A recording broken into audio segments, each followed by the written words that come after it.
خوبی کا تذکرہ کیا ہے، اور وہ ہے عجلت پسندی۔ ایک اور جگہ قرآن کریم اللہ نے ارشاد فرمایا خلق الانسان من عجل، اور وقال الانسان عجولا۔ ان آیات میں اللہ انسان کے اندر جو فطری جلد بازی ہے اس کا ذکر فرما رہے ہیں۔ پھر اللہ سبحانہ وتعالیٰ نے اسی آیت نمبر 7 کے اندر آسمان و زمین کی جو پیدائش ہے اس کا مقصد بتلایا ہے، اور وہ مقصد ہے لِيَبْلُوَكُمْ أَيُّكُمْ أَحْسَنُ عَمَلًا، تاکہ اللہ تمہارا امتحان لے کہ تم میں سے کون اچھا عمل کرنے والا ہے۔ معلوم یہ ہوا کہ آسمان و زمین کی پیدائش خود مقصود نہیں ہے، بلکہ ان آسمان و زمین کو، ساری دنیا کو انسان کے لیے بنایا گیا ہے، انسان کے عمل کے لیے بنایا گیا ہے۔ اور انسان جو ہے وہ دنیا کے اندر جو چیزیں پیدا ہوئی ہیں ان سے فائدہ بھی حاصل کرتا ہے، اپنی معاش کی ضرورتوں کو پورا کرتا ہے۔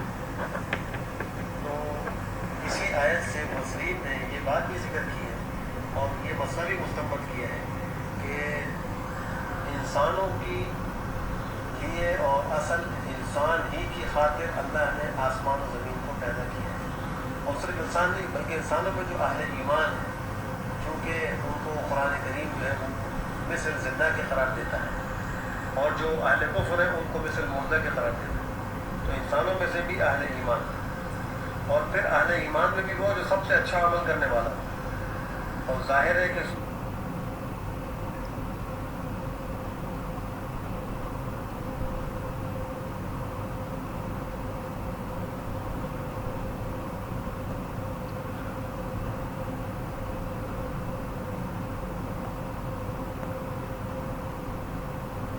اللہ نے ساری امت کے لیے نمونہ بنایا ہے۔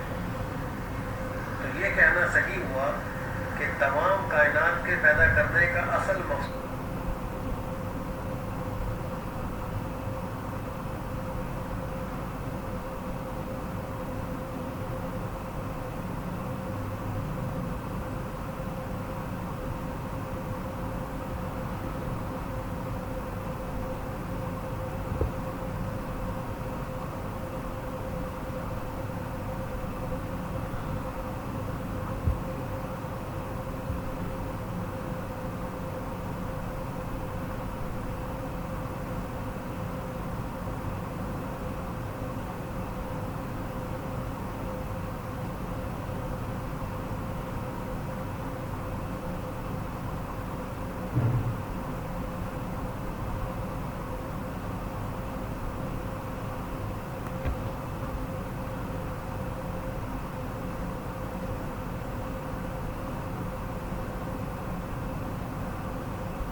اور خالص اللہ کے لیے کیا جائے گا وہ احسن عمل۔ ان دونوں باتوں کو ملانے سے معلوم یہ ہوا کہ انسان کو اعمال صالحہ کے اندر اس بات کی فکر کرنی چاہیے کہ وہ ایک تو اخلاص کے ساتھ ہو، اور دوسرے سرکار دو عالم صلی اللہ علیہ وسلم کے طریقے کے مطابق ہو، اور جو انہوں نے سنت بیان کی ہے اسی کے موافق ہو۔ اس کے بعد والی آیت میں جو آیت نمبر 8 ہے، اللہ سبحانہ وتعالیٰ نے ان لوگوں کے ایک شبہ کا جواب دیا ہے جو قیامت کے اور آخرت کے منکر تھے، عذاب کے منکر تھے، اللہ کی وعیدوں کا انکار کیا کرتے تھے، انبیاء علیہ السلام کی باتوں کا اعتبار نہیں کرتے تھے۔ تو وہ یوں کہتے تھے جب عذاب میں تاخیر ہوتی تھی کہ کس چیز نے عذاب کو روک رکھا ہے، عذاب کیوں نہیں آتا؟ کبھی کہتے پیغمبر کو کہ آپ عذاب لے کر کیوں نہیں آتے؟ اللہ فرماتے ہیں وَلَئِنْ أَخَّرْنَا عَنْهُمُ الْعَذَابَ إِلَىٰ أُمَّةٍ مَّعْدُودَةٍ لَّيَقُولُنَّ مَا يَحْتَاجُ۔ اگر ہم ان سے مؤخر کرتے عذاب کو ایک مخصوص وقت تک، تو وہ ضرور بے ضرور کہیں گے کس چیز نے اس کو روک رکھا ہے۔ آگے جو جواب ارشاد فرمایا کہ جس دن وہ عذاب آئے گا تو پھر ان سے پھیرا نہیں جائے گا، یعنی تم جس عذاب کی جلدی بچا رہے ہو جب وہ عذاب آئے گا تو پھر تم سے ہٹایا نہیں جائے گا، اور جو لوگ اس عذاب کا مذاق اڑا رہے ہیں یا اس طرح استہزاء کر رہے ہیں، یہ عذاب ان کو گھیر لے۔ اس کے بعد آیت نمبر 9 کے اندر اللہ سبحانہ و تعالیٰ نے انسان کی اسی فطری جلد بازی کو ذکر کیا ہے کہ جب ہم انسان کو کوئی رحمت اور مہربانی چکھاتے ہیں، کوئی نعمت چکھاتے ہیں، پھر ہم اس سے اس کو چھین لیتے ہیں، واپس دے دیتے ہیں، تو وہ بڑا ہی مایوس اور ناشکرا ہو جاتا ہے۔ یہ انسان کی فطری جلد بازی ہے، وہ غیر مستقل مزاج ہے، اور جلدی جو ہے وہ چیزوں سے متاثر ہوتا ہے، وہ اپنے ماضی کو بھی بھول جاتا ہے، اپنے مستقبل سے بھی بے فکر ہو جاتا ہے۔ یہاں یہ بات بھی قابل توجہ ہے کہ اللہ سبحانہ و تعالیٰ نے دنیا کی نعمتوں کے دینے کو ادخنا کے لفظ سے ذکر فرمایا، اگر ہم چکھاتے۔ اس کا مطلب یہ ہوا کہ دنیا کی نعمت یہ حقیقی نعمت نہیں، یہ عارضی نعمت ہے۔ اصل نعمت تو آخرت کی نعمت ہے، جنت کی نعمت ہے۔ یوں کہا جائے کہ دنیا جو ہے وہ آخرت کی نعمتوں کے لیے ایک شو روم ہے کہ اس میں خالی انسان کو چیزیں ظاہر کر کے دکھائی گئی ہیں، حقیقت اس کو جنت میں جا کر نصیب ہوگی۔ پھر فرمایا کہ اگر ہم انسان کو نعمت چکھائیں تکلیف کے بعد جو اس کو پہنچی ہوتی ہے، تو وہ کہتا ہے کہ برائی مجھ سے ہٹ گئی، چلی گئی، اور پھر وہ شیخیاں بگاڑنے لگتا ہے، اترانے لگتا ہے۔ یہ بھی انسان کی جلد بازی ہے۔ لیکن انسانوں میں وہ لوگ جنہوں نے صبر کا دامن تھاما اور اعمال صالحہ کو اختیار کیا، اللہ نے ان کے لیے اجر کا تذکرہ فرمایا کہ یہی لوگ ہیں، ان کے لیے مغفرت کی ہے، بڑا اجر ہے۔ پھر آپ علیہ السلام کا ایک حال ذکر ہوا ہے، اور وہ حال یہ ہے کہ جب آپ علیہ السلام ان لوگوں کو نصیحت کرتے تھے، دعوت دیتے تھے، تو یہ مشرکین جو ہے وہ بے جا کچھ مطالبات کرتے تھے، کچھ خواہشیں کی ہوتی تھیں۔ کبھی تو وہ یہ کہتے تھے کہ یہ قرآن کریم جو ہمارے پاس لے کر آئے ہو، اس میں ہمارے بتوں کو برا بھلا کہا ہے، اس سے ہم اس پر ایمان نہیں لا سکتے، آپ دوسرا قرآن لے کر آئیں یا اس کو کوئی تبدیلی کر دیں۔ جیسے 11ویں سپارے میں سورہ یونس کے اندر یہ آیت آئی تھی کہ ائت بقرآن غیر ھذا او بدل۔ کبھی وہ یہ کہتے کہ ہم آپ کے رسول ہونے پر یقین اس وقت کریں گے کہ جب آپ کے ساتھ کوئی فرشتہ آئے آسمان سے، وہ تصدیق کرے کہ یہ اللہ کے رسول ہیں، آپ کے ساتھ ساتھ چلے پھرے۔ کبھی وہ یہ کہتے ہیں کہ آپ دیگر بادشاہوں کی طرح ہمارے سامنے کوئی خزانہ ظاہر کریں، خزانہ لے کر آئیں۔ تو یہ مختلف قسم کے مطالبات تھے، اور یہ عناد پر مبنی تھے، اس سے مقصود کوئی حق کی تلاش نہیں تھی، اس سے ان کے مطالبات کو پورا نہیں کیے گئے۔ لیکن اس کا ایک طبعی اثر آپ علیہ السلام کی ذات پر ہوتا تھا، اور وہ یہ تھا کہ آپ کا دل بڑا تنگ ہوتا تھا اور آپ بہت غمزدہ ہوتے تھے۔ تو اللہ سبحانہ و تعالیٰ نے اس آیت میں فرمایا کہ آپ ان لوگوں کی فکر چھوڑ دیں، آپ تو اصل اللہ کی طرف سے ڈرانے والے مقرر کیے گئے ہیں، آپ ان کی مطالبات کی طرف بالکل کام نہ کریں اور اپنے آپ کو بالکل سمجھا سکیں۔ اس کے بعد جو ہے آیت نمبر 13 کے اندر ان لوگوں کو چیلنج دیا گیا ہے، چونکہ یہ قرآن کریم کو نہیں مانتے تھے، تو اللہ سبحانہ و تعالیٰ نے اس آیت میں یوں فرمایا کہ اگر تمہارا خیال یہ ہے کہ یہ قرآن کریم گڑھ کر لایا گیا ہے اور یہ پیغمبر علیہ السلام اپنی طرف سے لے کر آئے ہیں، تو تم اس جیسی 10 صورتیں لے آؤ، اپنی طرف سے گڑھ کر لاؤ، اور تم اپنی مدد کے لیے جس کو چاہو بلا لو اگر تم سچے ہو۔ یہ ان کو چیلنج کیا گیا ہے۔ سورہ بقرہ کے اندر پھر اس پر تخفیف کی گئی اور کہا کہ فاتوا بسورہ، ایک صورت لے کر آؤ۔ یہاں تو فرمایا کہ 10 صورتیں لے کر آؤ، لیکن جب وہ اس سے عاجز ہوئے تو کہا کہ ایک صورت لے کر آؤ، لیکن وہ ایک صورت بھی لے کر نہیں آ سکے۔ اور یہ قیامت تک کے کفار اور منکرین اور مشرکین کو ایک چیلنج ہے، تحدی ہے کہ اگر تم اس قرآن کریم کا مقابلہ کر سکتے ہو تو اس کے مثل لے کر آؤ۔ آج تک کوئی بھی اس کا مقابلہ نہیں کر سکا اور قیامت تک نہیں کر سکے گا۔ وجہ اس کی یہ ہے کہ اللہ نے اپنے اس کلام کی حفاظت کا خود ذمہ لیا ہے، اور جب اللہ کسی چیز کی حفاظت کا ذمہ لے لے تو پھر اس کو کوئی شخص ضائع نہیں کر سکتا۔ اللہ نے چھوٹے چھوٹے بچوں کی سینوں میں اس کو محفوظ کر دیا۔ ساری دنیا میں کسی بھی حافظ قرآن بچے کو اگر ہم کھڑا کر کے سنیں تو چاہے اس کی مادری زبان کوئی بھی ہو، اس کی علاقائی زبان کوئی بھی ہو، لیکن قرآن کریم عالمی زبان میں از اول تا آخر فرق سنا دیتا ہے، اور ان کے الفاظ میں کوئی فرق نہیں ہوتا۔ یہ قرآن کریم کا ایک بہترین اعجاز ہے۔ پھر اللہ سبحانہ و تعالیٰ نے ان لوگوں کا حال ذکر کیا ہے کہ جو اپنے اعمال صالحہ سے صرف دنیا کا فائدہ چاہتے ہیں، دنیا کی رونق حاصل کرنا چاہتے ہیں، یعنی شہرت، نیک نامی اور آخرت کی ثواب کی کوئی نیت نہیں ہوتی، تو اللہ فرماتے ہیں ہم ان کو دنیا ہی کے اندر ان کے اعمال کا بدلہ دے دیتے ہیں اور آخرت میں ان کی نیت کچھ نہیں ہوتا۔ معلوم ہی ہوا کہ انسان کو اعمال صالحہ سے دنیاوی مفاد حاصل کرنے کی نیت نہیں کرنی چاہیے۔ دنیا تو جو اللہ نے مقدر کی وہ ضرور مل جائے گی، البتہ کہ اعمال صالحہ سے آخرت کا ثواب مقصود ہونا چاہیے۔ پھر اس وقت اللہ سبحانہ و تعالیٰ نے پیغمبر کی حقانیت اور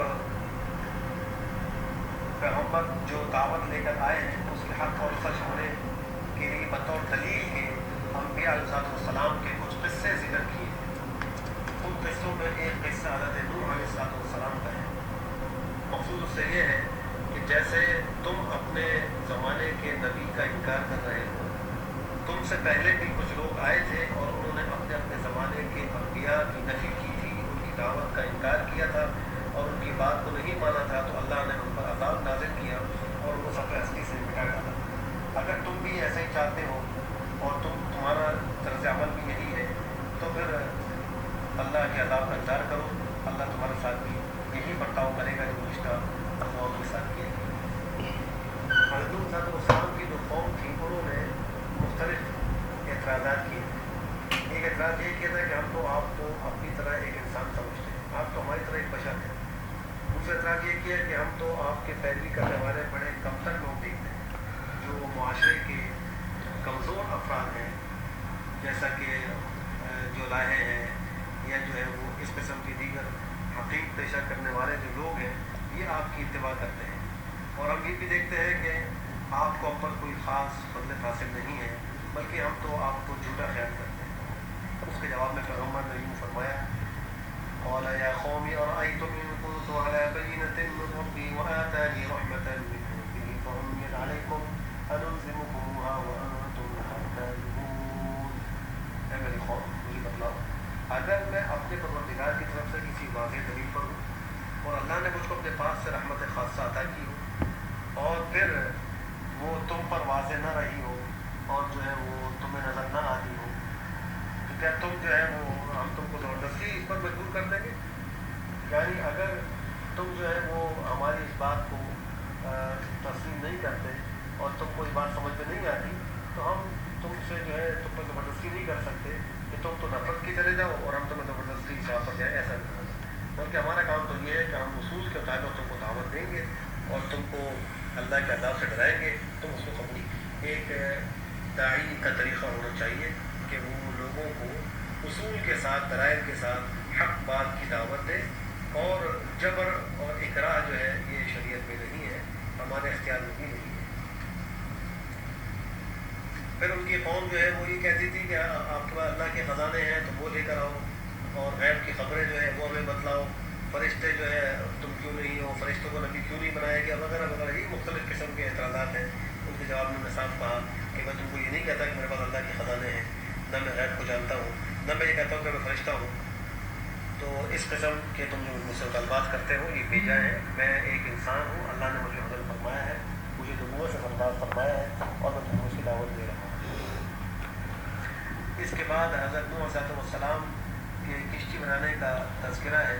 جب ان کی قوم نے دعوت کو قبول نہیں کیا تو اللہ نے فرمایا کہ تم کشتی بناؤ ہماری نگرانی میں، ہمارے حکم سے، اور ظالموں کے بارے میں ہم سب کوئی کلام نہ کرنا، بے شک یہ غرق ہونے والے ہیں، ان پہ عذاب ضرور آئے گا۔ تو ایسے کشتی بنانا شروع کر دی۔ جب بھی ان کی قوم کے لوگ ان کے پاس سے گزرتے تو ان کا مذاق اڑاتے ہیں، تو جواب میں کہتا ہے اگر تم ہمارا مذاق اڑا رہے ہو تو ہم بھی تمہارا مذاق اڑائیں گے، جیسا کہ تم مذاق اڑا رہے ہو۔ انقریب تم کو معلوم ہو جائے گا کہ کس پر رسوا کن عذاب آتا ہے اور کس پر عذاب نازل ہوتا ہے دائمی، ہمیشہ رہنے والا۔ پھر اللہ فرماتا ہے جب ہمارے وہ عذاب کا وقت آ پہنچا اور تندور سے جو ہے وہ پانی بننے لگا، یہ عذاب کے آنے کی علامت تھی، تو ہم نے اس کا حضرت نوح علیہ السلام سے کہا کہ اس میں آپ ہر جانور کے دو جو ہے وہ جوڑے کو سوار کر دیں، اپنے گھر والوں کو سوار کر دیں، جو ایمان لے آئے ہیں مومن کو سوار کر دیں اس کشتی کے اندر، اور جو لوگ ایمان لے کر نہیں آئے وہ جو ہے پیچھے رہ جائیں گے، وہ سوار نہیں ہو سکتے۔ اللہ فرماتے ہیں وما آمن معه الا قلیل، حضرت نوح علیہ السلام کے ساتھ ایمان لانے والے بہت تھوڑے تھے، حالانکہ آپ کی جو دعوت کا زمانہ تھا بہت طویل تھا، انبیاء میں سب سے طویل زمانہ دعوت کا آپ ہی کا تھا، لیکن آپ ایمان لانے والے بہت تھوڑے تھے۔ چنانچہ آپ سوار ہو گئے، جب سوار ہوئے اور طوفان کا سلسلہ شروع ہوا تو انہوں نے اپنے بیٹے کو پکارا، ان کا ایک بیٹا تھا کنعان، 3 بیٹے تو مسلمان تھے، سام، حام اور یافس، جن سے آئندہ جو ہے وہ نسلیں چلی ہیں، ترک اور عرب اور دیگر جو لوگ ہیں حبشہ وغیرہ کے، یہ انہیں کی نسل سے ہیں۔ اور ایک بیٹا کنعان جو ہے وہ کافر تھا، وہ ساتھ سوار نہیں ہوا، وہ ایک کنارے پر کھڑا تھا۔ حضور نے اس کو پکار کر کہا کہ میرے بیٹے ہمارا سوار ہو جاؤ، کافروں سے مت رہو۔ تو اس نے کہا میں تو پہاڑ کی پناہ لے لوں گا، وہ مجھے پانی سے اور طوفان سے بچا لے گا۔ تو حضرت نوح صلی اللہ علیہ وسلم نے جواب میں کہا کہ آج کے دن اللہ کے عذاب سے رک جانے والا نہیں ہے، مگر جس پر اللہ رحم کرے وہی بچے گا۔ اتنی بات یہ ہوئی تھی کہ درمیان میں وہ طوفانی موج حائل ہو گئی اور وہ بھی غرق ہو گئی۔ ایک وقت تک یہ طوفان زمین پر رہا اور کشتی جو ہے وہ چلتی رہی، پھر اللہ نے حکم دیا زمین کو کہ اپنے پانی کو نگل لے، اور آسمان کے جو دہانے پانی کے اللہ نے کھول دیے تھے ان کو بھی روک دیا گیا، پانی خشک ہو کے اندر چلا گیا اور قوم نوح کا فیصلہ کر دیا گیا، اور وہ جو کشتی تھی وہ جودی پہاڑ کے اوپر ٹھہر گئی۔ اور اس وقت پھر حضرت نوح علیہ السلام جب اترے خشکی پر، پروردگار سے دعا کی کہ اے میرے پروردگار، میرا بیٹا بھی تو میرے گھر والوں میں سے تھا، آپ کا تو وعدہ حق و سچ ہے، آپ تو احکم الحاکمین ہیں، یعنی میرے گھر والوں کو بچانے کا آپ نے وعدہ کیا تھا، تو وہ بھی تو میرے گھر والوں میں سے تھا۔ اللہ نے جواب میں فرمایا یا نوح انہ لیس من اہلک، اے نوح وہ تمہارے گھر والوں میں سے، تمہارے اہل میں سے نہیں تھے، انہ عمل غیر صالح، اس کے عمل ٹھیک نہیں تھے، وہ غیر صالح عمل کرنے والا تھا۔ معلوم یہ ہوا کہ انسان کی اہلیت اعمال صالحہ سے ہوتی ہے، اگر اعمال صالحہ نہ ہو تو وہ اہل نہیں ہوتا۔ اللہ نے تنبیہ فرمائی کہ جس چیز کا تم کو علم نہیں ہے تم اس کے بارے میں مجھ سے سوال مت کرو، میں تم کو نصیحت کرتا ہوں کہ تم نادانی کرنے والوں میں سے مت ہو جاؤ۔ تو انہوں نے فوراً اللہ کی بارگاہ میں یہ بات عرض کی ہے، میں پروردگار میں آپ کی پناہ چاہتا ہوں اس بات سے کہ میں آپ سے سوال کروں ایسی چیز کا جس کے بارے میں مجھے کوئی علم نہ ہو، اگر آپ مجھے نہ بخشیں گے، اس پہ رحم نہ کریں گے تو میں تو گھاٹا میں پڑنے والوں میں سے ہو جاؤں۔ چنانچہ حضرت علیہ السلام کو پھر کشتی سے اترنے کا حکم دیا گیا اور ان کی جو نہ ماننے والی امت تھی ان کو عذاب سے ہلاک کر دیا۔ دوسرا قصہ حضرت ہود علیہ السلام کا ہے، جو قوم عاد کی طرف نبی بنا کر بھیجے گئے، اور یہ قصے بار بار قرآن کریم میں آئے ہیں، اور قرآن کریم کا یہ اعجاز ہے اور اس کا ایک خاص ایک انداز ہے کہ وہ قصوں کو عام طور پر ضرورت کے موافق ذکر کرتا ہے اور اس کو مکمل تفصیل سے ضرورت تاخیر ذکر نہیں کرتا، اور وہ قصوں کے بیان کے اندر ترتیب کو بھی عام طور پر ملوث نہیں رکھ رکھی، بلکہ ضرورت اور لوگوں کی جو مزاج ہے یا لوگوں کے احوال کی رعایت پر رکھی گئی ہے کہ جس چیز کی ضرورت ہے اللہ نے وہ اس کو نازل کر دی۔ لہٰذا کبھی ایسا ہوتا ہے کہ وقوع کے اعتبار سے جو قصے کا آخری حصہ ہے اس کو پہلے ذکر کر دیا جاتا ہے، اور جو پہلا حصہ ہے اس کو آخر میں ذکر کر دیا جاتا ہے۔ بہرحال مختلف مواقع پر یہ قصہ موجود ہے۔ تو حضرت ہود علیہ السلام نے اپنے قوم عاد کو بھی نصیحت فرمائی اور ان کو دعوت دی، اور ان کو صاف کہا کہ دیکھو میں تم سے اس دعوت پر کسی قدرت کا سوال نہیں کرتا، میرا اجر تو اللہ کے ذمہ ہے، جب میں تم سے کوئی مالی مفاد بھی حاصل نہیں کرنا چاہتا تم میری بات کیوں نہیں مانتے؟ اور پھر اپنی قوم کو انہوں نے حکم فرمایا کہ اپنے پروردگار سے مغفرت چاہو اور پھر تم اپنے پروردگار پر رجوع کرو، تمہیں پھر کیا فائدہ حاصل ہوگا؟ اللہ تم پر آسمان سے موسلادھار بارش نازل کرے گا، تم پر بھیجے گا۔ تو اگر انسان استغفار کرے اور رجوع اللہ کرے تو اللہ کی طرف سے دنیاوی نعمتیں بھی حاصل ہوتی ہیں اور اخروی فائدے بھی حاصل ہوتے ہیں۔ آج کل بھی ساری دنیا جو ہے وہ ایک وبائی مرض کا شکار ہے، اس وقت بھی ضرورت ہے کہ سارے انسان انفرادی اور اجتماعی طور پر توبہ اور استغفار کریں، لیکن دیکھنے میں یہ آ رہا ہے کہ گھروں کے اندر بھی بڑی غفلت ہے اور اپنے اجتماعی ماحول میں بھی بہت غفلت نظر آ رہی ہے۔ جس طرح رجوع ہونا چاہیے، جس طرح استغفار ہونا چاہیے وہ نظر نہیں آ رہا۔ ہم استغفار کریں گے، رجوع اللہ کریں گے، اللہ ہمارے مسائل حل فرمائیں گے۔ ایک حدیث میں آتا ہے کہ آپ اللہ علیہ وسلم نے ارشاد فرمایا کہ من لزم الاستغفار جعل اللہ من كل ضيق مخرجا ومن كل هم فرجا ويرزقه من حيث لا يحتسب، کہ جو استغفار کو لازم پکڑے یعنی اس کا اہتمام کرے، انتظام کرے، تو اللہ اس کے لیے ہر طرح کا راستہ پیدا کر دیتے، ہر مشکل چاہے دنیاوی اخروی، معاشی ہو معاشرتی ہو، مالی ہو جسمانی ہو، کوئی بیماری ہے، کوئی اور قرض وغیرہ کی تکلیف ہے، اگر استغفار کا انتظام وہ شروع کر دے تو اللہ سبحانہ و تعالیٰ اس کی مصیبت سے بچنے کا راستہ نکال دیتے ہیں، اور اللہ اس کے ہر غم کو دور کر دیتے ہیں، اور اللہ اس کو ایسی جگہ سے روزی عطا فرماتے ہیں کہ جس کے بارے میں اسے خیال بھی نہیں ہوتا، وہم و گمان بھی نہیں ہوتا، تو وہم و گمان کے بغیر اللہ اس کو روزی بھی عطا فرماتے ہیں۔ قوم عاد نے حضرت حود صاحب السلام کو صاف جواب دیا، اب ہمارے پاس کوئی واضح دلیل تو لے کر آئی نہیں، اور ہم آپ کے کہنے سے اپنے معبودان باطلہ کو چھوڑنے والے بھی نہیں ہیں، ہم آپ کو یقین کرنے والے بھی نہیں ہیں، بلکہ ہم تو یہ کہتے ہیں کہ آپ کو ہمارے معبودوں نے جو ہے وہ پاگل کر دیا ہے، اور آپ کو تکلیف دے دی ہے کہ آپ جو ایسی بہکی بہکی باتیں کر رہے ہیں۔ یہ انبیاء کی شان میں انہوں نے گستاخی۔ جواب میں حضرت حود صاحب السلام نے فرمایا کہ انی اشہد اللہ، میں اللہ کو گواہ بناتا ہوں، واشہدوا، اور تم بھی گواہ ہو جاؤ، انی بریء مما تشرکون، کہ میں بری ہوں، بیزار ہوں اس سے جو تم شریک کرتے ہو، اللہ کے ساتھ جو تم شریک کرتے ہو میں اس سے بیزار ہوں۔ اور پھر اگلی آیت میں فرمایا، آیت نمبر 56 میں، کہ میں نے تو اللہ پر بھروسہ کر لیا جو میرا بھی پروردگار ہے، تمہارا بھی پروردگار ہے، اور جو بھی چلنے پھرنے والے جانور ہیں، مخلوق ہیں، اللہ کا ان پہ مکمل تصرف ہے، اللہ نے ان کو پیشانی سے پکڑ رکھا ہے، لہٰذا میں تمہاری کسی بات پر جو ہے وہ کام کرنے والا نہیں ہوں، اور تمہاری کسی تدبیر سے میں خائف نہیں ہوں، تم جو چاہے تدبیر کرو میرے خلاف، مجھے کوئی ڈر و خوف نہیں۔ پھر فرمایا کہ فَإِن تَوَلَّوْا فَقَدْ أَبْلَغْتُكُم مَّا أُرْسِلْتُ بِهِ إِلَيْكُمْ، اگر وہ روگردانی کرے تو بس آپ یہ کہہ دیں کہ تم کو تو میں پہنچا چکا ہوں وہ پیغام جو لے کر میں بھیجا کہ تمہاری طرف، اور میرا پروردگار تمہارے علاوہ دوسرے لوگوں کو پیدا کرنے کا لے آئے گا تمہاری جگہ پر، اور تم اللہ کا کچھ بھی نقصان نہیں کر سکتے، میرا پروردگار ہر چیز پر نگہبان ہے، حفاظت کرنے والا ہے۔ اللہ فرماتا ہے جب ہمارے عذاب کا حکم آیا تو ہم نے حود علیہ السلام کو بچایا، اور جو ان کے ساتھ ایمان لائے تھے ان کو ہم نے اپنی رحمت سے بچایا۔ یہ اللہ کا ایک دستور ہے، ایک نظام ہے کہ ماننے والوں کو اللہ عذاب سے بچا لیتے ہیں، اپنے انبیاء کو اللہ عذاب سے محفوظ رکھتے ہیں۔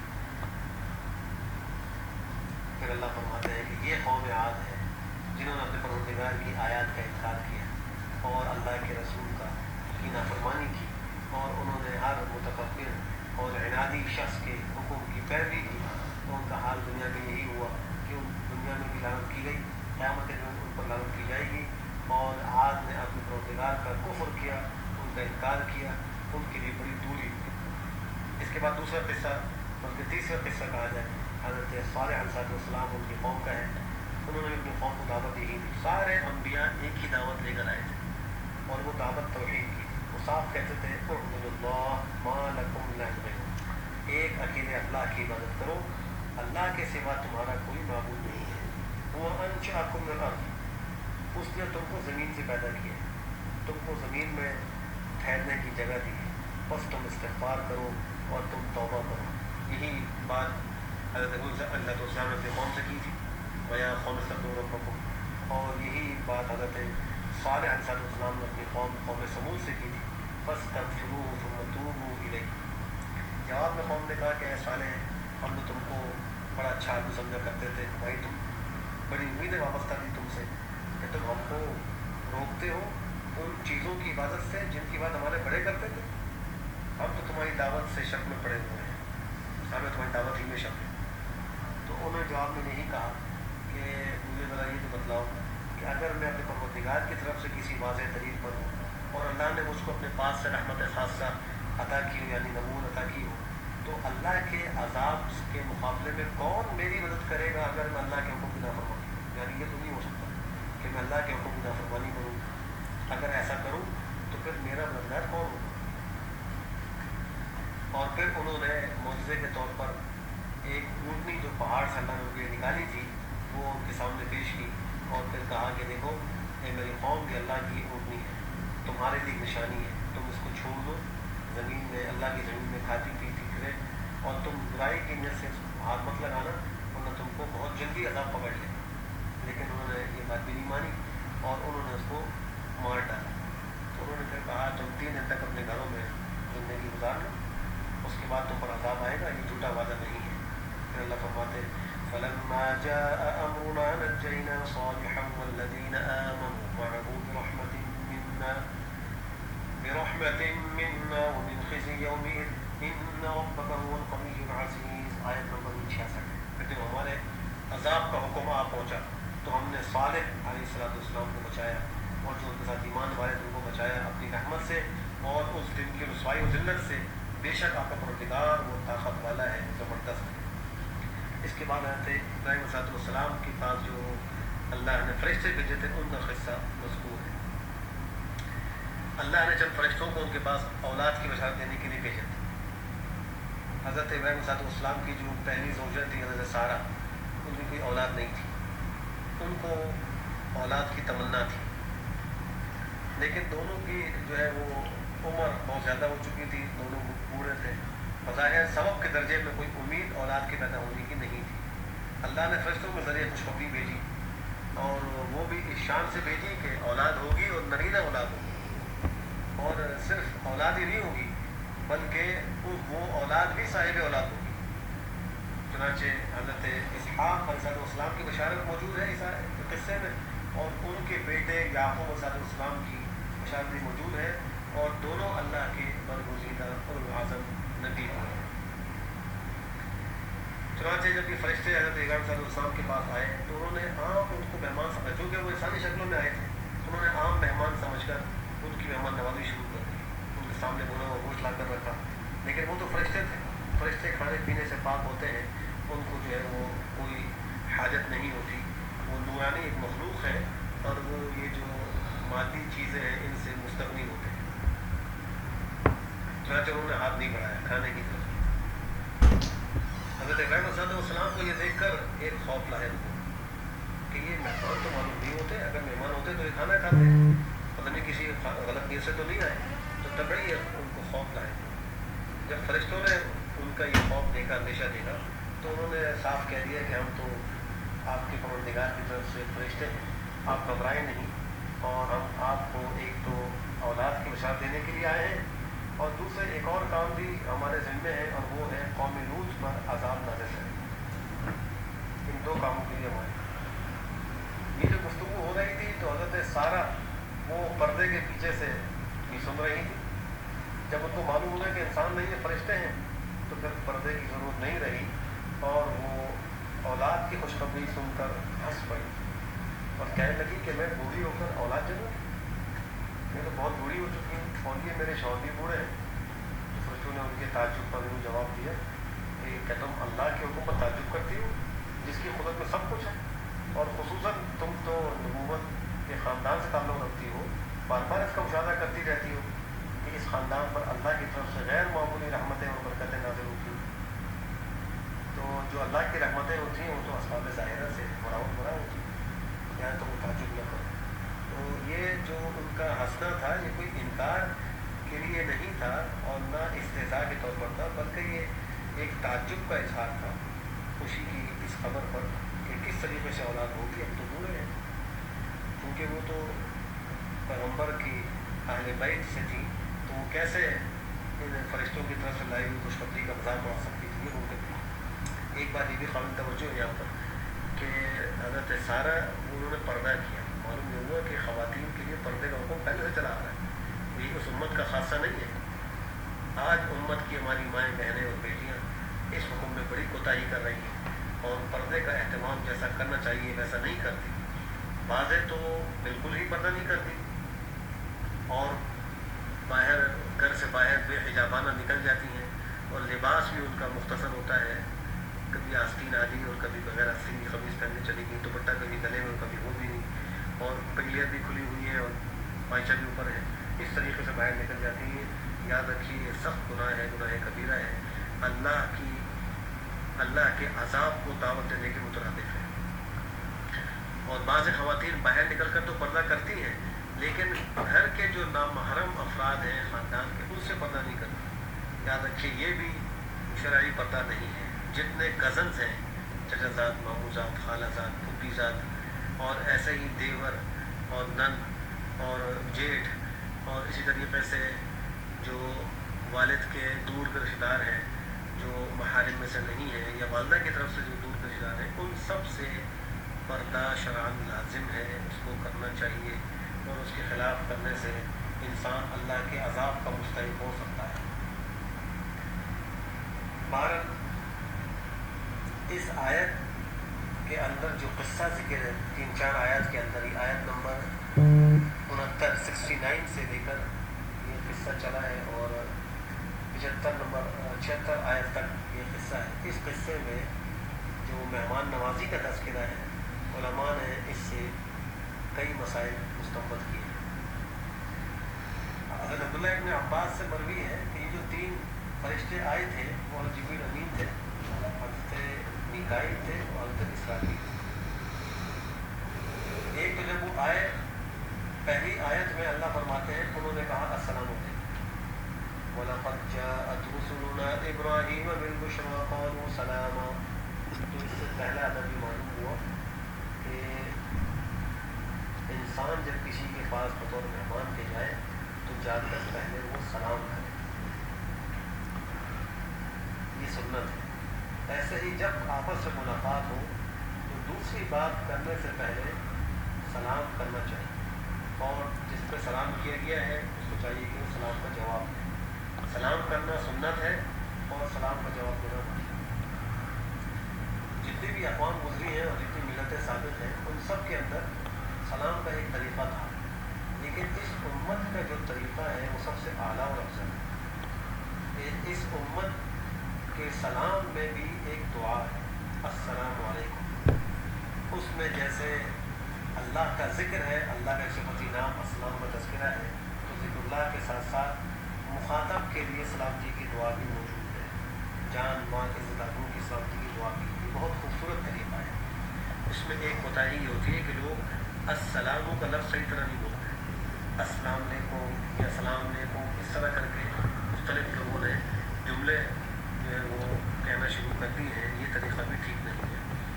السلام کے حمزہ کو بھی واضح کرنا چاہیے اور علیکم کے عین کو بھی واضح کرنا چاہیے، السلام علیکم ورحمۃ اللہ وبرکاتہ تک بھی کہہ سکتے ہیں، اور سننے والا جواب لکھا ہے وعلیکم السلام ورحمۃ اللہ وبرکاتہ۔ ایسے ہی اس قصے سے ایک ادب یہ معلوم ہوا کہ مہمان نوازی کے آداب میں سے یہ بھی ہے کہ مہمان کے آتے ہی جو کچھ کھانے پینے کی کوئی چیز میسر ہو جلدی سے مہیا کر لیں، سامنے لا کر رکھیں۔ پھر اگر اس کو وسعت اللہ نے دی ہے تو پھر مزید انتظام کر لیں، اہتمام بھی کر لیں۔ مثلا اور کچھ نہیں ہے تو خالی پانی لا کر رکھیں۔ اس میں غلطی یہ ہوتی ہے کہ جیسے ہی مہمان آتا ہے تو اس سے ملنے کے بعد ہم بات چیت میں مصروف ہو جاتے ہیں اور پانی بھی پیش نہیں کرتے۔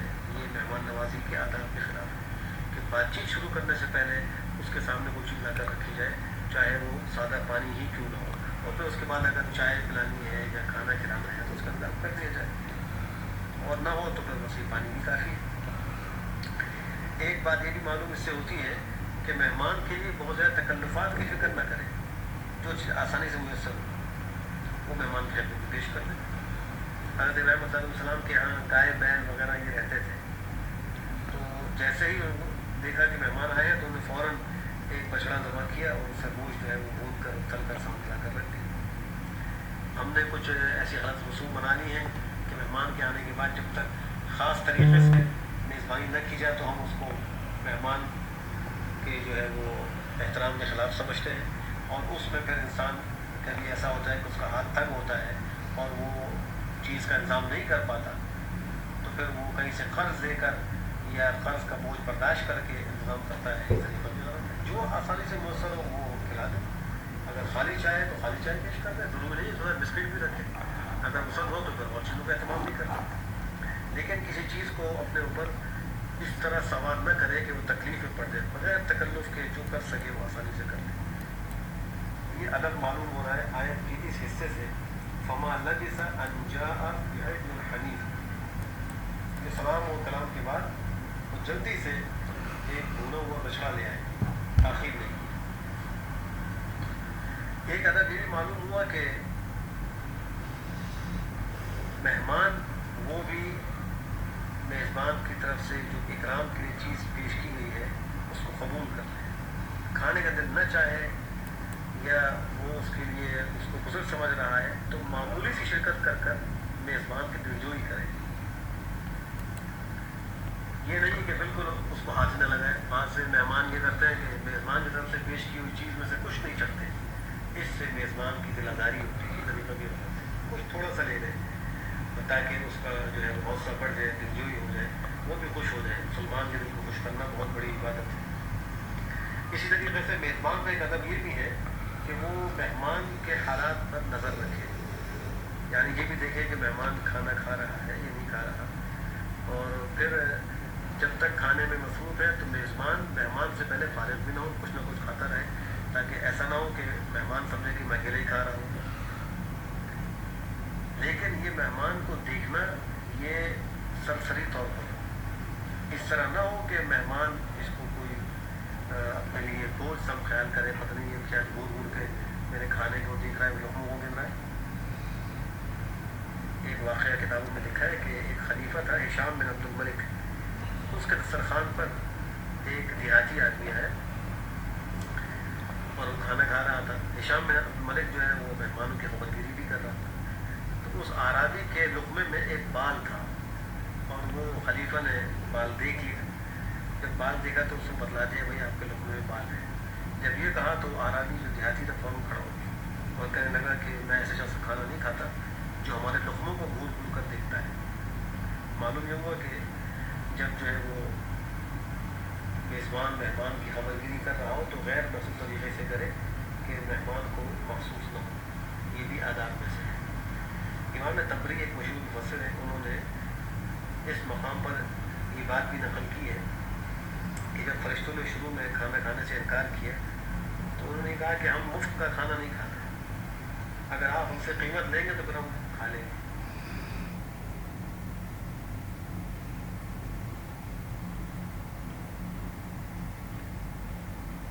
تو پیغمبر صلی اللہ علیہ وسلم نے فرمایا کہ جی ہاں اس کھانے کی قیمت ہے وہ ادا کر دو, اور وہ قیمت یہ ہے کہ شروع میں اللہ کا نام لو اور آخر میں اس کی حمد کرو. یعنی بسم اللہ پڑھ کر کھاؤ, آخر میں الحمدللہ کہو. جبریل امین نے جب یہ بات سنی تو اپنے بقیہ ساتھی سے کہا کہ اللہ نے ان کو جو اپنا خلیل بنایا ہے یہ اسی کے مستحق ہے. تو یہ ادب بھی معلوم ہوا کہ کھانے کے شروع میں بسم اللہ پڑھنی چاہیے اور کھانے کے آخر میں الحمدللہ پڑھنا چاہیے. اس کا اہتمام ہونا چاہیے. اور دسترخوان پر جتنے افراد موجود ہیں سب کے سب بسم اللہ پڑھیں. ایسا نہ ہو کہ کوئی ایک بسم اللہ پڑھے اور بقیہ نہ پڑھے. اور اگر کسی ایک کو یاد ہے تو تھوڑی اونچی آواز سے پڑھ لے, بقیہ کو بھی یاد آ جائے گا, تو سب ایک سنت کو زندہ کر لیں گے. ابو داؤد شریف میں ایک واقعہ ہے کہ ایک دفعہ آپ حضرت السلام اور صحابہ کرام صحابہ پر بیٹھے تھے. اچانک ایک باندھی بھاگتی ہوئی آئی اور بغیر بسم اللہ پڑھے ہوئے کھانے پر اس نے اپنا ہاتھ بڑھایا, تو آپ نے اس کا ہاتھ پکڑ لیا. پھر ایک غلام بھاگتا ہوا آیا, اس نے بھی ایسے ہی کیا کہ بغیر بسم اللہ پڑھے کھانے میں شکر کرنا چاہیے, آپ نے اس کا بھی ہاتھ پکڑ لیا. پھر صحابہ کرام صاحب نے فرمایا کہ میں نے جو ان دونوں کا یہ ہاتھ پکڑا ہے اس کے ساتھ میں نے شیطان کا بھی ہاتھ پکڑا ہوا ہے, وہ بھی میرے ہاتھ کے اندر ہے. شیطان چاہتا تھا کہ اس کھانے میں شرکت کر لے. ان دونوں کو اس نے اکسایا اس پر کہ یہ بغیر بسم اللہ پڑھے کھانے کا شرکت کر لے تاکہ شیطان کی بھی شرکت ہو جائے. اب دیکھیے کہ بغیر بسم اللہ پڑھے جو کھانا کھایا جائے اس کے اندر شیطان شریک ہو جاتا ہے, تو حلاوت کیسے ہوگی. اور پھر دوسری بات یہاں یہ بھی قابل غور ہے کہ آپ حضرت السلام نے تو ضرور بسم اللہ پڑھی, صحابہ کرام نے بسم اللہ کا اہتمام کیا, لیکن ان دو لڑکے اور لڑکی نے بسم اللہ نہیں پڑھی تو بھی شیطان نے شریک ہونے کی کوشش کی. معلوم یہ ہوگا کہ دسترخوان کے ہر فرد کو بسم اللہ پڑھنے کا اہتمام کرنا چاہیے. تو حضرت نے لکھا ہے کہ حضرت ابراہیم علیہ السلام سب سے پہلے وہ شخص ہیں جنہوں نے مہمانی کی اس سنت کو, اس طریقے کو ایجاد کیا ہے. اور آپ کا حال یہ تھا کہ آپ جو ہے وہ بغیر مہمان کے کھانا نہیں کھاتے تھے. جب تک کوئی مہمان نہیں ہوتا تھا تو وہ کھانا ہی نہیں کھاتے تھے. علامہ قرطبی رحمہ اللہ نے بعض اسرائیلی روایات سے ایک قصہ نقل کیا ہے, اور وہ یہ کہ ایک روز حضرت ابراہیم علیہ السلام کھانے کے لیے بیٹھے, مہمان کو تلاش کیا تو مہمان نہیں ملا. ایک اجنبی آدمی ملا, اس کو لے آئے, جانتے نہیں تھے, اس کو لے کر آئے. جب کھانے پر بیٹھا تو حضرت ابراہیم علیہ السلام نے فرمایا کہ بسم اللہ کہو, بسم اللہ پڑھو, کھانا کھاؤ. تو اس اجنبی نے کہا کہ میں تو جانتا ہی نہیں کہ اللہ کون ہے اور کیا ہے, کیونکہ وہ اللہ کا منکر تھا, کافر تھا. حضرت ابراہیم علیہ السلام نے اس کو دسترخوان سے اٹھا دیا. کہ تم ایسی گستاخی کرتے ہو، اللہ کو نہیں جانتے، اللہ کو نہیں مانتے، جاؤ یہاں سے دستان پر بیٹھو گے۔ جب وہ باہر چلا گیا تو جبریل امین آ گئے اور کہا کہ اللہ تعالیٰ فرماتے ہیں ہم نے تو اس کے کفر کے باوجود ساری عمر اس کو روزی دی اور آپ نے ایک لقمہ دینے میں بخل کیا۔ یہ سنتے حضرت امام صلی اللہ علیہ وسلم دوڑے اور اس کو تلاش کیا، واپس کو لے کر آئے۔ اس نے کہا کہ جب تک آپ اس کی وجہ نہیں بتائیں گے کہ پہلے مجھے کیوں نکالا تھا اور اب کیوں بلا رہے ہیں، اس وقت تک میں کھانا نہیں کھاؤں، آپ کے ساتھ نہیں جاؤں گا۔ تو حضرت ابراہیم صلی اللہ علیہ وسلم نے یہ واقعہ اس کو بتلایا کہ تمہارے آنے کے بعد فرشتہ آیا اور اس نے اللہ کی طرف سے مجھے یہ پیغام دیا ہے۔ تو یہ واقعہ، اس بات کو سن کر وہ کافر مسلمان ہو گئے اور اس نے کہا کہ جس رب نے یہ حکم بھیجا ہے بڑا کریم ہے، میں اس پر ایمان لاتا ہوں۔ اور پھر حضرت ابراہیم صلی اللہ علیہ وسلم نے چالو کیا اور بسم اللہ پڑھ کر اس نے کھانا کھایا۔ بہرحال کھانے کا جو ادب ہے اس کو بھی پورا کرنا چاہیے۔ حدیث میں آتا ہے کہ اگر کوئی شخص شروع میں بسم اللہ پڑھنا بھول جائے اور درمیان میں اس کو یاد آئے تو بسم اللہ ہی اولہ و آخرہ پڑھے، اور انشاءاللہ شیطان کی جو شرکت ہوئی ہے وہ ختم ہوئی۔ اور پھر ایسے ہی کھانے کا ایک ادب یہ بھی ہے کہ پلیٹ میں اپنے سامنے سے کھائے اور پلیٹ کو صاف کریں۔ پلیٹ میں کھانا اتنا رہنا چاہیے جتنی اس کی ضرورت ہے، اور پھر جو ہے وہ جب ضرورت پوری ہو جائے تو پلیٹ کو صاف کریں۔ بعض لوگ ہیڈس کی وجہ سے، ہاکی کی وجہ سے پیٹ میں کھانا اتنا بھر لیتے ہیں کہ ختم نہیں ہوتا اور پیٹ کو ضائع کرتے بچا دیتے ہیں۔ یہ بھی سخت بد تہذیبی کی بات ہے اور یہ خلاف سنت طریقہ ہے۔ تو جتنا کھانا لینا ہے اتنا لیں۔ اگر ایک ہی پلیٹ میں مختلف قسم کے کھانے موجود ہیں جیسا کہ میوہ وغیرہ ہوتا ہے تو پھر ہر طرف سے جو اس کو میوہ اٹھانا ہے وہ اٹھا سکتا ہے، لیکن اگر کھانا ایک قسم کا ہو تو اپنے سامنے ہی سے کھانا چاہیے، ہر طرف جو ہے وہ ہاتھ کو نہیں مارنا چاہیے۔ ایسے ہی ایک ادب یہ بھی ہے کہ کھانے کا جو درمیانی حصہ ہے وہ سب سے آخر میں کھائیں، یعنی پلیٹ کے درمیان میں جو کھانا موجود ہے اس کو آخر میں، پہلے اس کے ارد گرد کے سارے کھانے کو ختم کر دیں۔ اس کی حدیث شریف کے روز ہے اس پلیٹ کے درمیانی حصے پر اللہ کی طرف سے رحمت و برکت نازل ہوتی ہے۔ اگر اس درمیانی حصے کو پہلے وہ کھا لے گا تو وہ رحمت کی اترنے کی جگہ ختم ہو جائے گی، تو اس لیے اس کو آخر میں کھائیں تاکہ اس کا پورا کھانا اللہ کی رحمت سے، اللہ کی برکت سے وہ مزین رہے۔ حضرت ابراہیم کے قصے کے بعد حضرت نوح علیہ السلام کا قصہ بھی یہاں ذکر ہے۔ ان کی قوم بڑی جو ہے وہ بد کردار تھی اور وہ ہمجنس پرستی میں مبتلا تھی، اور جب یہ فرشتے ان کے سامنے آئے تو وہ خوبصورت لڑکوں کی شکل میں تھے، ان کی طرف بدنیتی سے دوڑے، بدکاری کی نیت سے دوڑے۔ حضرت نوح علیہ السلام بہت پریشان ہوئے اور انہوں نے کہا لو ان لی بکم قوۃ او آوی الی رکن شدید، کاش کہ مجھے تم پر قوت حاصل ہوتی، تمہارے مقابلے میں قوت مجھے ہوتی، یا کوئی میں مضبوط سہارے کی پناہ لے لیتا تو اچھا ہوتا، یعنی میں اپنے مہمانوں کو تمہاری شرط پسندی سے بچا لیتا۔ جب حضرت لوط علیہ السلام کا یہ حال دیکھا ان فرشتوں نے تو انہوں نے کہا یا لوط انا رسول ربک، اے لوط ہم تو تمہارے پروردگار کے بھیجے ہوئے فرشتے ہیں، لن یصلوا الیک، یہ ہرگز آپ تک نہیں پہنچ سکیں گے، یعنی آپ فکر نہ کریں کہ اپنے مقصد میں کامیاب نہیں ہو سکتے۔ پھر انہوں نے کہا کہ آپ اپنے گھر والوں کو لے کر رات کے آخری حصے میں یہاں سے باہر تشریف لے جائیے اور پیچھے مڑ کر کوئی نہ دیکھے، لیکن آپ کی اہلیہ دیکھیں گی، اس لیے کہ جو قوم کو عذاب آئے گا وہ اس کو بھی آنے والا ہے، اور پھر آپ کے قوم کے عذاب کا وقت ہے وہ صبح ہے۔ انہوں نے کہا کہ کیا صبح قریب نہیں ہے، یعنی اتنے تنگ ہوئے تھے اپنی قوم کی بدکرداری سے کہ انہوں نے خواہش کی کاش کہ جلدی صبح ہو جائے اور جلدی عذاب آئے۔ اللہ فرماتے ہیں کہ جب ہم نے ان پر اپنا عذاب نازل کیا تو ہم نے ان کے اوپر والے حصے کو نچلا کر دیا، ان پر پتھروں کی بارش کی، کنکر کے پتھر تھے اور وہ اس ہرے کا نام اس کے اوپر لکھا ہوا تھا۔ اور پھر اللہ فرماتے ہیں کہ یہ جو مشرکین مکہ ہیں ان کے علاقوں سے قوم لوط کا علاقہ کوئی دور نہیں ہے۔ جب یہ شام کی طرف جاتے ہیں تجارتی سفر پر تو راستے میں یہ معذب اقوام کے جو مقامات ہیں، علاقے وہ پڑھتے ہیں، کھنڈرات بھی نظر آتے ہیں، ان کو دیکھ کر ایک عبرت حاصل کرنی چاہیے، لیکن یہ لوگ بس ایسے ہی گزر جاتے ہیں۔ پھر ایک قصہ حضرت شعیب علیہ السلام کا ذکر ہوا ہے، انہوں نے بھی اپنی قوم کو ایک اکیلے اللہ کی عبادت کی دعوت دی، اور ان کی قوم جن برائی مبتلا تھی انہوں نے اس سے منع کیا۔ ان میں ایک برائی تھی ناپ توڑ میں کمی ہے، کہا کہ ناپ توڑ میں کمی مت کیا کرو اور ناپ توڑ کو پورا کیا کرو، جو وہ چیزیں کم توڑ کر مت دیا کرو، زمین میں فساد مت مچاؤ، جو تمہیں باقی بچ جائے، یعنی ناپ توڑ میں انصاف کے ساتھ جو تمہیں بچے وہ تمہارے لیے بہت بہتر ہو، اس میں بڑی برکت ہوگی. لیکن اگر ناپ تول میں کمی کر کے توپہ دہی کر کے تم مال کماؤ گے وہ تمہارے لیے برکت کا باعث نہیں ہوگا بلکہ وہ مشکل کا باعث ہوگا. تو ان کی قوم نے بھی ان کا مذاق اڑایا, ان کی بات کو تسلیم نہیں کیا.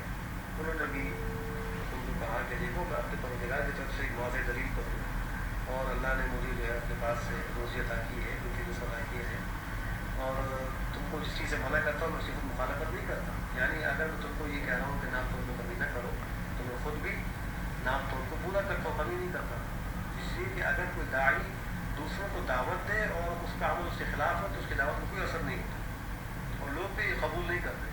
تو انہوں نے کہا کہ میں جو بات کہہ رہا ہوں خود بھی اس پہ عمل کرتا ہوں. لیکن قوم نے نہیں مانا. بلاخر اس قوم پر اللہ نے عذاب نازل کیا اور ایک سخت چنگھاڑ ان پر آئی اور زمین کی طرف سے زلزلہ آیا اور وہ قوم بھی ہلاک ہو کر پائی. پھر اس حضرت موسیٰ علیہ السلام کا قصہ ہے. اس قصے کے اندر اللہ سبحانہ و تعالیٰ نے قیامت کا بھی کچھ تذکرہ کیا ہے اور انسانوں کی دو قسمیں بھی ذکر کی ہیں.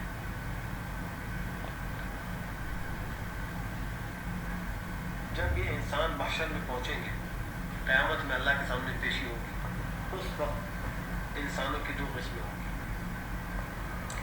ایک سعادت مند لوگ ہوں گے جن کو نیک بخت کہا جاتا ہے, دوسرے اشقیاء ہوں گے, بدبخت ہوں گے. جو سعادت مند ہے ان سے مراد اہل ایمان ہے کہ وہ بالآخر جائیں گے جنت میں. اگر گناہگار بھی ہوں گے تو انجام ان کا جنت ہے ایمان کی بدولت. اور جو شقی اور بدبخت ہے وہ ہے جو حالت موت پر پڑے. اللہ ہم سب کی مدد فرمائے. ان کا حال یہ ہوگا کہ ہمیشہ ہمیشہ کی دوزخ اور آگ میں جلیں گے. امام بلخی رحمہ اللہ نے شقی اور سعید کی 5 نشانیاں لکھی ہیں. یعنی اب یہ کیسے معلوم ہو کہ ہم سعید ہیں یا ہم شقی ہیں. تو فرمایا کہ جو سعید آدمی ہوتا ہے اس کی 5 نشانیاں ہیں. نمبر 1 یہ کہ دل اس کا نرم ہوتا ہے. نمبر 2 اللہ کے خوف سے بہت روتا ہے. نمبر 3 اس کی آرزو اور تمنائیں بہت تھوڑی ہوتی ہیں. نمبر 4 یہ کہ اس کو دنیا سے بڑی نفرت ہوتی ہے. اور نمبر 5 یہ کہ اللہ کے سامنے شرمندہ رہتا ہے. ہر وقت اس کے سامنے اپنے گناہ ہوتے ہیں اور اپنی غلطیاں ہوتی ہیں, اس لیے اللہ سے وہ شرمندہ ہی رہتا ہے. اس کے برخلاف جو بدبخت اور شقی ہے اس کی 5 نشانیاں ہیں. نمبر 1 یہ کہ دل سخت ہوتا ہے. نمبر 2 یہ کہ اس کی آنکھیں خشک ہوتی ہیں, یعنی اس کو رونا نہیں آتا. اب حضرت اسلام نے تو امت پر اتنا بڑا احسان فرمایا کہ یہ کہا کہ اگر تم کو رونا نہ آئے تو رونے والوں کی شکل بنا لو, اس پر بھی اللہ تمہاری دعاؤں کو قبول کر لیں گے اور تمہیں اللہ بخش دیں گے. تو اگر کسی آدمی کی آنکھیں خشک ہو چکی ہیں اور اس میں آنسو نہیں آتے تو کم از کم وہ رونے والی شکل ہی بنا لیں جو اللہ کرتے ہوئے. ہماری پہلی علامت شقی کی ہے کہ اس کا دل سخت ہوتا ہے. دوسری یہ کہ اس کی آنکھیں خشک ہوتی ہیں. اور تیسری علامت یہ ہے کہ وہ دنیا کی طرف بڑا راغب ہوتا ہے. اس کی ساری فکریں اور سارے منصوبے دنیا ہی کے ہوتے ہیں. چوتھی علامت اس کی یہ ہے کہ اس کی آرزویں بہت زیادہ ہوتی ہیں, تمنائیں بہت زیادہ ہوتی ہیں. یہ بھی ہو جائے, وہ بھی ہو جائے, کاش کہ یہ ہو جائے, کاش کہ وہ ہو جائے. اور 5ویں علامت یہ ہے کہ بے حیا ہوتا ہے. اب اگر کوئی آدمی یہ چاہتا ہے کہ میں معلوم کر لوں میں سعید ہوں یا شقی ہوں, ان علامات میں غور کر کے وہ اپنا فیصلہ کر سکتا ہے. اس صورت کے آخر پر اللہ نے یہ بھی فرمایا کہ اللہ کا عذاب جس قوم پر, جس بستی پر آتا ہے تو وہ ان کے اعمال بد کی وجہ سے آتا ہے, ان کے ظلم کی وجہ سے آتا ہے.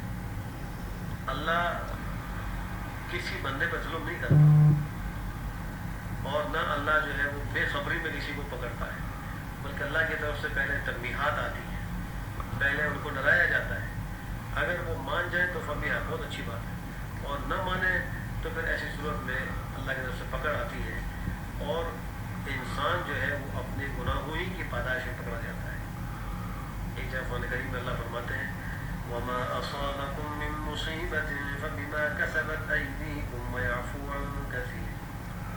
جو تم کو مصیبت پہنچتی ہے وہ تمہارے اعمال بد کی وجہ سے پہنچتی ہے اور اللہ بہت سی چیزوں کو تو معاف کر دیتے ہیں. اور ایک اور جگہ فرماتے کہ وَلَوْ يُعَجِّلُ اللَّهُ لِلنَّاسِ الشَّرَّ اسْتِعْجَالَهُم بِالْخَيْرِ وَلَوْ يُؤَاخِذُ اللَّهُ النَّاسَ بِظُلْمِهِم مَّا تَرَكَ عَلَىٰ ظَهْرِهَا مِن دَابَّةٍ وَلَٰكِن يُؤَخِّرُهُمْ إِلَىٰ أَجَلٍ مُّسَمًّى فَإِذَا جَاءَ أَجَلُهُمْ فَلَا يَسْتَأْخِرُونَ سَاعَةً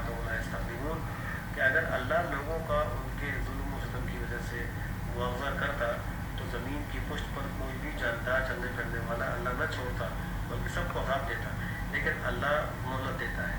لیکن جب وہ عذاب کا وقت آ جائے گا تو پھر ایک گھڑی نہ وہ پیچھے ہوں گے نہ وہ آگے ہوں گے.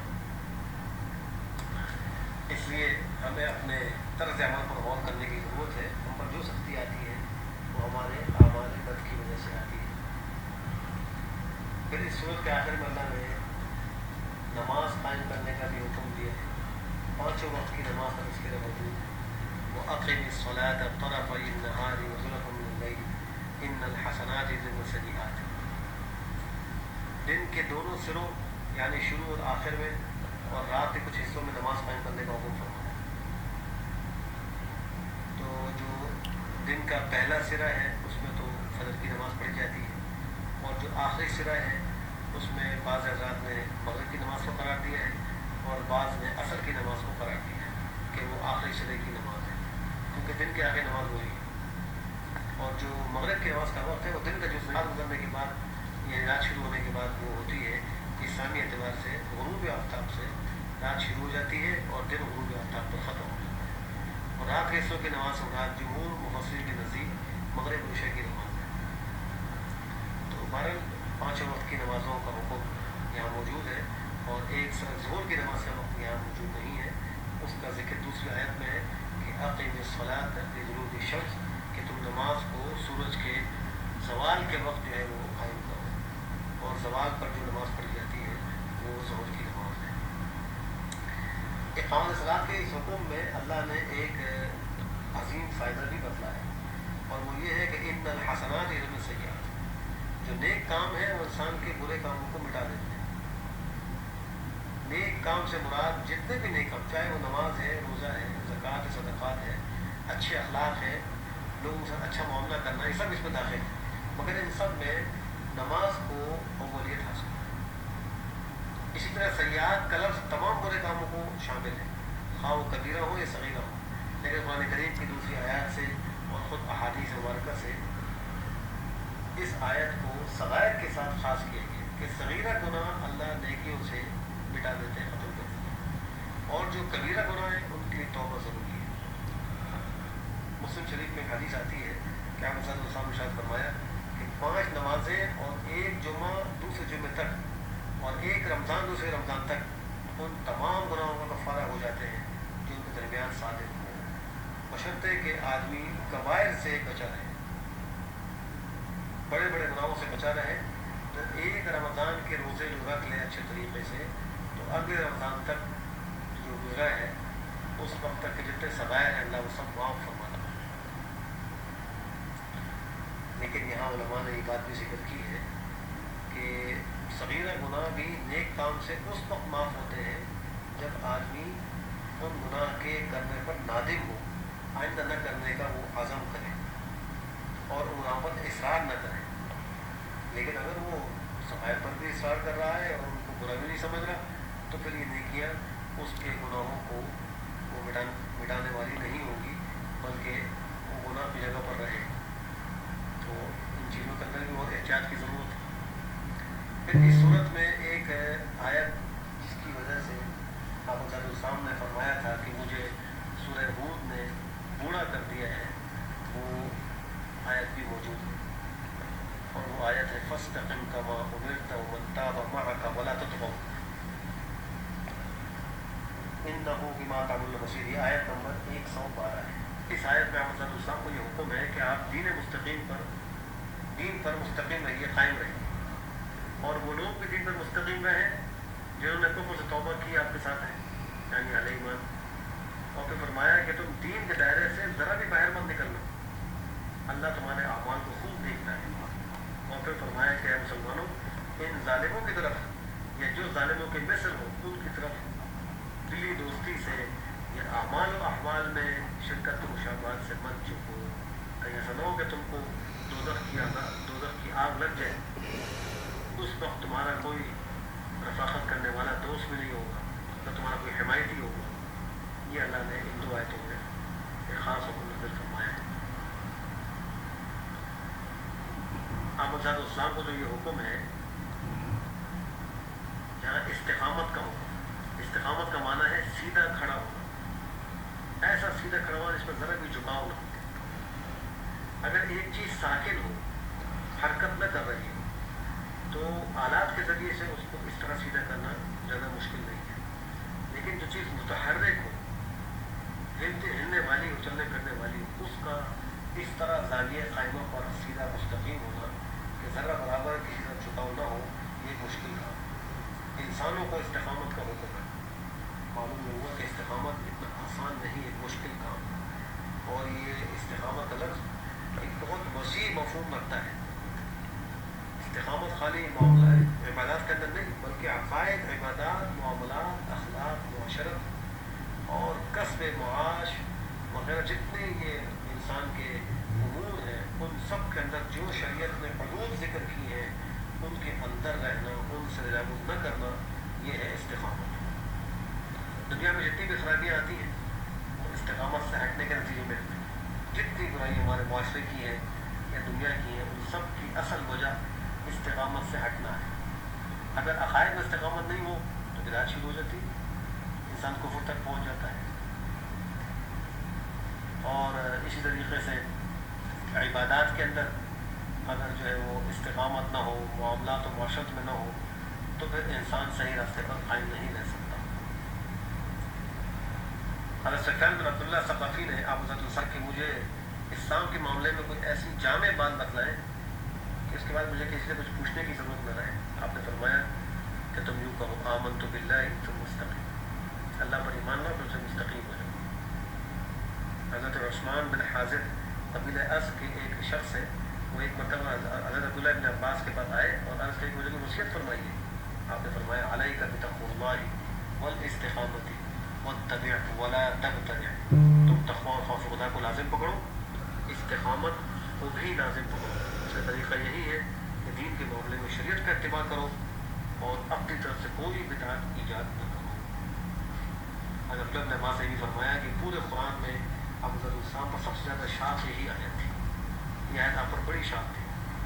آپ کے چہرے کے داڑھی مبارک میں چند بال جب سفید دیکھے صحابہ نے اور آپ سے عرض کیا کہ آپ کو بڑھاپا آ گیا، تو آپ نے اس وقت فرمایا تھا کہ شیخ موت.